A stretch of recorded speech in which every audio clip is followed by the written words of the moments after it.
இன்றைய நற்செய்தி வாசகம் மத்தேயு எழுதிய நற்செய்தி 21ஆம் அதிகாரம் வசனம் 33 43 மற்றும் 45-46 வசனங்கள்.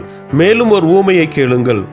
நிலக்கிழார் ஒருவர் ஒரு திராட்சை தோட்டம் போட்டு சுற்றிலும் வேலி அடைத்து அதில் பிழிக்குழி வெட்டி ஒரு காவல் மாடமும் கட்டினார்.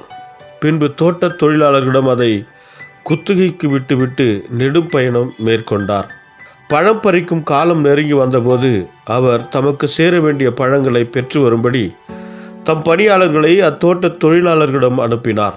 தோட்ட தொழிலாளர்களோ அவருடைய பணியாளர்களை பிடித்து ஒருவரை நைய புடைத்தார்கள், ஒருவரை கொலை செய்தார்கள், ஒருவரை கல்லால் எறிந்தார்கள். மீண்டும் அவர் முதலில் அனுப்பியவர்களை விட மிகுதியான வேறு சில பணியாளர்களை அனுப்பினார். அவர்களுக்கும் அப்படியே அவர்கள் செய்தார்கள்.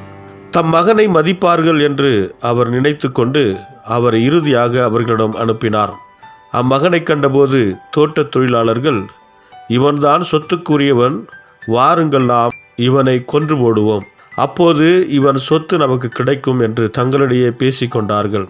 பின்பு அவர்கள் அவரை பிடித்து திராட்சை தோட்டத்திற்கு வெளியே தள்ளி கொன்று போட்டார்கள்.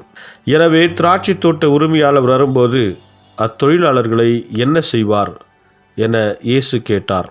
அவர்கள் அவரிடம், அத்தீயோரை ஈவிரக்கமின்றி ஒழித்து விடுவார், உரிய காலத்தில் தமக்கு சேர வேண்டிய பங்கை கொடுக்க முன்வரும் வேறு தோட்ட தொழிலாளர்களுக்கு அத்திராட்சை தோட்டத்தை குத்தகைக்கு விடுவார் என்றார்கள்.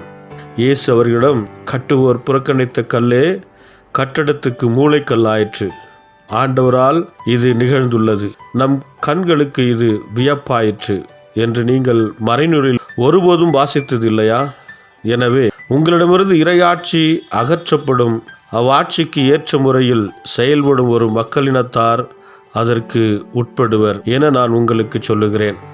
தலைமை குருக்களும் பரிசேயரும் அவருடைய ஊமையை கேட்டபோது தங்களை குறித்தே அவர் கூறினார் என்று உணர்ந்து கொண்டனர்.